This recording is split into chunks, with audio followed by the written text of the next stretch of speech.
Bonjour à tous, chers auditeurs, et bienvenue à Question d'actualité, l'émission qui prend le temps d'aller au fond des choses chaque midi sur les ondes de Radio VM. Ici Philippe Labrec au micro.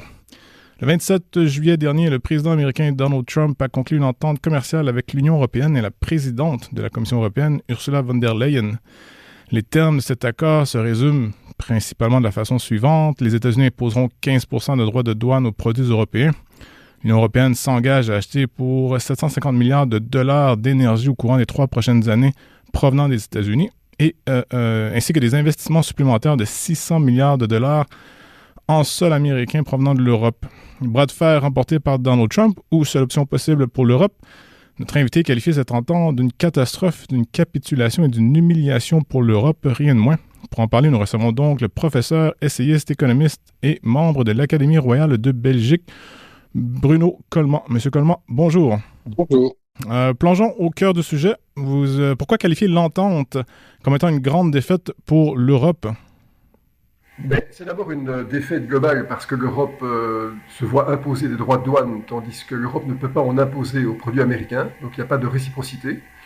Deuxièmement, parce que le contexte dans lequel l'accord a été imposé aux Européens est proprement scandaleux sous l'angle politique. Donc Trump est allé faire du golf en Écosse et a reçu la représentante européenne dans son golf privé en Écosse, ce qui montre bien qu'il n'a aucun respect pour le protocole politique. Mais quand on voit les termes de l'accord, qui sont d'ailleurs assez flous, on parle de 3 éléments importants. Tout d'abord, les Européens s'engagent à acheter des produits énergétiques pour à peu près 250 milliards de dollars par an, ce qui est énorme parce que ça représente à peu près 2 tiers de leurs besoins annuels. Les Européens doivent aussi acheter du matériel militaire, mais doivent investir aux États-Unis pour 600 milliards de dollars. Et tout ça est extrêmement problématique parce que la Commission européenne n'a aucun pouvoir pour imposer à ses propres entreprises privées ce genre de dispositions. Donc elle ne peut pas imposer à un pays d'acheter du matériel militaire, elle ne peut pas forcer des entreprises privées à investir aux États-Unis, et donc ça crée une situation extrêmement chaotique et très ambiguë. Et il est tout à fait probable que dans quelque temps, Donald Trump se rende compte que les Européens ne sont pas à la hauteur de ce qui avait été promis, et donc augmente, par exemple, les droits de douane pour compenser ce manque d'engagement. Donc c'est une situation très précaire et qui juridiquement est extrêmement instable, avec en plus le risque que certains chefs d'État, notamment français et hongrois, mettent en cause la légitimité de la Commission européenne pour avoir engagé l'Europe dans ce genre de négociations. Mais est-ce que l'Europe avait d'autres options? Pouvait-elle négocier une meilleure entente ou peut-être même simplement accepter une non-entente et trouver d'autres options économiquement parlant? Non, malheureusement, et ça montre bien toute la faiblesse de l'Europe, nous sommes extrêmement dépendants en Europe du marché américain. Certains pays sont vraiment fort dépendants. Je pense par exemple à l'Allemagne dans le domaine automobile, mais je pense à l'Italie dans le domaine alimentaire. Et donc le marché américain est absolument essentiel pour l'Europe. Ça, c'est une des contraintes auxquelles on fait face. Et donc ça explique pourquoi nous devons nous soumettre pour partie aux Américains. Mais d'autre part, nous avons aussi en Europe une forte concurrence chinoise dans certains domaines. Je pense aussi de nouveau au domaine automobile, ce qui veut dire que l'Europe est fragilisée par 3 éléments. D'une part, l'Amérique qui ferme ses frontières, la Chine qui commence à déverser des biens manufacturés de très bonne qualité en Europe, et d'autre part, comme on le sait, la guerre aux frontières de l'Europe qui demande un réarmement. Donc, de tous les continents, de toutes les parties du monde aujourd'hui occidentales, ou en tout cas développées, c'est certainement l'Europe qui est la plus fragilisée. Et donc, bien sûr, ça explique pourquoi l'Europe est en situation de dépendance. Vous avez aussi mentionné que l'entente, de la façon qu'elle est structurée, pourrait ou probablement mener à des délocalisations d'entreprises européennes à terme vers les États-Unis. Donc, l'Europe souffrirait économiquement davantage. Pouvez-vous nous expliquer un peu le phénomène?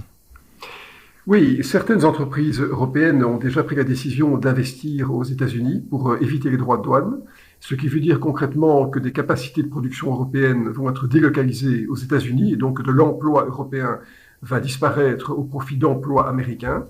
Mais cette situation n'est pas sans risque parce que il y a un autre élément en arrière-plan de tout cela, c'est la dépréciation du dollar, et on le voit d'ailleurs encore aujourd'hui, elle est très très forte, ce qui veut dire que les entreprises européennes qui vont investir aux États-Unis vont non seulement tuer une partie de l'emploi européen, mais peut-être que les bénéfices qu'elles vont rapatrier en Europe, puisque ces bénéfices devront à un moment être rapatriés, le seront à un cours de change qui sera de plus en plus déprécié, ce qui veut dire que c'est peut-être pas un bon calcul. D'ailleurs, certaines entreprises européennes ont décidé de ne pas investir aux États-Unis, de garder la production en Europe malgré les droits de douane, justement pour éviter ce phénomène monétaire. Et donc, je répète, pour synthétiser les choses, il y a deux menaces maintenant. Il y a les droits de douane dont on vient de parler, mais il y a aussi l'affaiblissement progressif et très prononcé du dollar par rapport à l'euro. C'est une situation qui n'est sans doute pas terminée, donc ce qui veut dire qu'il y aurait en fait deux obstacles, un obstacle de dépréciation du dollar, plus les droits de douane qui vont s'imposer aux entreprises européennes. Et si on comprend bien, il n'y avait pas d'alternative. Si l'Europe aurait simplement décidé de refuser toute entente, ou du moins une entente de la nature qui a été signée, on aurait fait face, ou l'Europe aurait fait face à 30% de droits de douane et peut-être plus, tout simplement. Ce qui est énorme, là, mais... Oui, probablement, mais ce qui veut dire que si les droits de douane avaient été, comme ça avait été envisagé, placés à 30%, ça c'était la ruine de toute une série de secteurs européens, dont bien sûr le domaine automobile, qui en a absolument besoin. Et donc ça veut dire que c'est une situation qui aurait complètement fait s'effondrer certains pays sous l'angle économique. Donc ça aurait été quasiment impossible à tolérer pour l'Europe d'avoir ce genre de situation. Et on voit bien la difficulté de l'Europe, c'est que finalement nous sommes en dépendance américaine. Nous avons pendant trop longtemps dépendu de la protection militaire américaine, nous avons dépendu du marché américain qui était extrêmement ouvert à l'époque, nous avons bénéficié aussi d'accords monétaires qui étaient plus ou moins stables. Aujourd'hui, tout est bouleversé et donc les choses sont extrêmement précaires. Vous semblez décrire, du moins à partir de mon analyse, une Europe en déclin économique, un déclin qui me semble prolongé, ou du moins qui dure depuis un certain temps, maintenant, j'ai envie de dire, déclassée par la Chine et dépendante des États-Unis. Quel avenir économique pour l'Europe? Comment est-ce que l'Europe pourrait espérer redresser économiquement parlant, non seulement l'Union comme telle, mais pouvoir concurrencer les Américains et les Chinois? Alors, je crois qu'il y a deux choses à envisager. Tout d'abord, il faut repenser la structure politique de l'Europe, parce qu'en Europe, il y a des courants extrêmement différents. Il y a ce qu'on appelle le cœur de l'Europe, ce sont les 6 pays qui, après la guerre, ont fondé l'Europe et maintenant qui sont bien plus nombreux parce qu'il y a une extension notamment vers les pays de l'Est, avec des sensibilités politiques qui sont très différentes. Et en fait, l'Europe n'arrive pas à fonctionner parce que dans toute une série de domaines, c'est la règle de l'unanimité qui prévaut, ce qui veut dire que tous les pays européens doivent être d'accord sur les mêmes textes. Et donc peut-être devra-t-on un jour avoir une Europe qui soit plus confédérale, c'est-à-dire qui respecte des sensibilités sans obliger tous les pays à s'aligner. Et puis d'autre part, mais ça c'est le plus important, ce moment qu'on vit maintenant est un moment existentiel pour les entreprises européennes. Et je crois qu'une des solutions, c'est mettre en œuvre ce qu'on appelle de réelle politique industrielle. En fait, il n'y a pas eu de politique industrielle en Europe. Chaque pays a développé ses propres industries, selon ses avantages concurrentiels, mais le temps a peut-être venu de faire des consolidations industrielles dans différents domaines, que ce soit le domaine technologique, le domaine de l'automobile, dans le domaine bancaire, pour avoir, comme aux États-Unis, des champions européens qui soient capables de dialoguer avec des entreprises américaines, c'est-à-dire d'avoir une envergure mondiale. Et en fait, le véritable problème est là, c'est que si l'Europe avait aujourd'hui une homogénéité politique, mais aussi industrielle, on aurait pu négocier de manière beaucoup plus, on va dire, équilibrée avec les États-Unis, mais nous n'avons pas réussi à dépasser les clivages nationaux. Donc, ce moment qu'on vit maintenant en Europe est un moment charnière, est un moment de vérité, et si l'Europe arrive au-delà, on va dire, des préférences nationalistes, voire souverainistes, à développer sous l'angle industriel et politique des champions, des regroupements d'entreprises, alors là, l'Europe pourra trouver une nouvelle vigueur. Et je n'exclus pas du tout que ça puisse se passer, mais ça va demander un effort qui dépasse de loin ce que la Commission européenne est en train de faire maintenant. Et si ces forces nationalistes et souverainistes que vous avez mentionnées triomphent, ou du moins perdurent, empêchant la confédération possible que vous mentionnez, est-ce qu'on pourrait entrevoir à terme soit un affaiblissement ou même peut-être, j'ai envie de dire, la fin de l'Union européenne? Je crois que c'est peu probable, parce que d'abord il y a l'Union européenne qui est on va dire, qui est un accord extrêmement fort entre les pays, malgré des sensibilités différentes de certains pays qui sont souverainistes. Je pense par exemple à la Pologne, à la Tchéquie, à la Slovaquie, à la Hongrie. Mais on a, et c'est très important, au sein de l'Union européenne, un grand nombre de pays qui sont dans la zone euro, donc qui partagent la même monnaie, ce qu'on appelle la monnaie commune. Mmh. Donc il serait extrêmement peu probable qu'à un moment il y ait une fragmentation de l'Union européenne, parce qu'immanquablement ça entraînerait une fragmentation monétaire. Et en fait, autant l'euro a pu être critiqué, et même par moi-même d'ailleurs il y a un quart de siècle, parce que c'était une monnaie qui était configurée de manière sous-optimale et peut-être gérée de manière, on va dire, un peu trop rigide, autant maintenant l'euro est sans doute le ciment le plus solide qui tient les pays entre eux. Maintenant, c'est vrai que les pays qui sont parce que leur dette est en euros? Parce que le moyen de paiement, que le moyen de paiement est en euros, parce que c'est le socle monétaire de la zone. Maintenant, il est vrai que deux pays importants qui sont éloignés du cœur politique, à savoir notamment la Pologne et la Hongrie, sont des pays qui ont gardé leur devise propre, qui ne sont pas rentrés dans la zone euro, mais d'autres pays, par contre, rentrent dans la zone euro à un rythme assez régulier. Donc, l'euro aujourd'hui est, à mon avis, le meilleur garant d'une Union européenne qui reste plus ou moins cohérente, même si elle est sous-optimale. Vous avez mentionné quelque chose que peu de gens ont mentionné. Vous avez dit qu'il y avait, disons qu'il y avait un élément, la partie sombre de l'entente, je crois que vous avez dit mot pour mot, qui a trait à la dette américaine où les États-Unis et Donald Trump pourraient éventuellement demander à leurs partenaires commerciaux de financer la dette américaine, soit par l'achat d'obligations à très long terme, en échange d'une protection militaire et d'accords commerciaux, entre guillemets, avantageux pour les partenaires commerciaux des États-Unis. C'est quelque chose, je crois, que le public ne comprend peut-être pas très bien, parce que c'est assez complexe quand même. Mais pouvez-vous nous expliquer votre thèse, ou du moins, qu'est-ce que vous pensez qui risque d'arriver comme prochaine étape en ce qui a trait à la dette américaine et ce que j'ai mentionné, potentiellement forcer les partenaires commerciaux à financer le déficit et la dette américaine? Oui, ça c'est un élément essentiel, et ce n'est pas moi qui l'ai inventé, c'est le conseiller principal de Trump qui s'appelle Stéphane Miran, qui a développé cette idée dans plusieurs papiers de recherche au courant de l'année 2024, et qui, en gros, dit que les accords tarifaires, militaires, énergétiques, commerciaux doivent aller de pair avec des accords de financement de l'État américain. On sait que la dette américaine est aujourd'hui en croissance vertigineuse.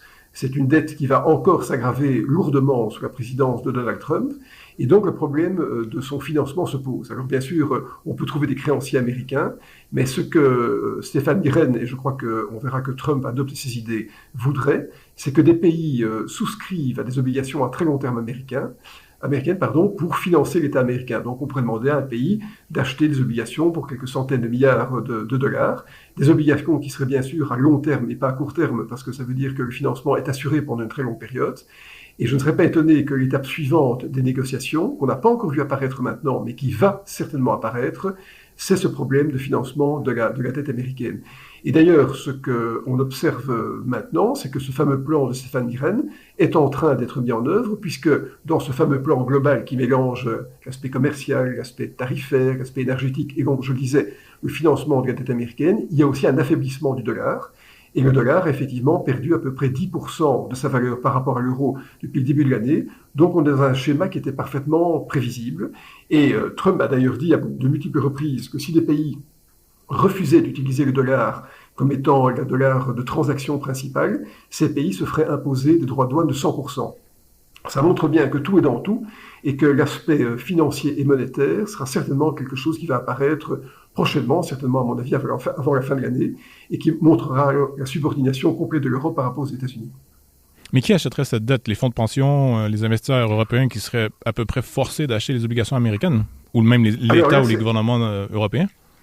Probablement pas les États, mais c'est exactement le même problème que ce qui se passe quand on doit acheter des produits énergétiques américains ou qu'on doit acheter du matériel militaire. La Commission européenne n'a pas de pouvoir, on va dire, de coercition sur des entreprises privées, mais il peut y avoir, sous l'angle politique, un engagement général qui consiste à dire qu'il y a une certaine préférence à continuer à financer l'État américain au travers de placements à long terme. Alors je ne dis pas que c'est facile à mettre en œuvre. Ça pose des problèmes de risque de parité de change, bien évidemment. Ce ne serait certainement pas la Banque centrale européenne qui va le faire, parce qu'elle doit garder la garantie de la monnaie en euros, mais on pourrait imaginer qu'il y a un moment des pressions qui soient exercées et que certains pays tentent de convaincre leurs grosses, on va dire, entités financières comme des fonds de pension, vous le disiez, comme des compagnies d'assurance ou comme des banques, à continuer à être complaisants par rapport au financement en dollars. Et il y a autre chose, hein, c'est que, en fait, quand en Europe, mais je crois que le problème est le même pour le Canada, quand on ouvre un compte en dollars, en fait, ces dollars ne sont pas autorisés par l'État américain, ce sont des dollars qui font l'objet d'échanges entre banques centrales. Il suffirait qu'à un moment, les Américains disent qu'ils mettent fin à ces échanges et qu'ils arrêtent de financer ou d'apporter la liquidité du dollar au reste du monde pour que le système financier mondial subisse un coût absolument terrible. Et donc, une des façons qu'auraient les Américains de conforter ces achats d'obligations à long terme serait de dire que si les banques n'achètent pas ces obligations, des compagnies d'assurance, eh bien, ces fameux échanges, on appelle ça en finance des swaps entre banques centrales, seraient mis en cause. Donc, il y a de multiples moyens pour l'État américain d'imposer ce financement en dollars. Bruno Coleman, essayiste et économiste, membre de l'Académie royale de Belgique, merci. Merci beaucoup. À tous ceux qui nous écoutent, merci également. Demain à la même heure, nous recevons Frédéric Lacroix pour discuter de la fusion à froid. Un entretien à ne pas manquer. À la technique, Lysandre Duplay, à l'animation moi-même, Philippe Labrec, et on vous invite à rester sur les ondes de Radio-VM.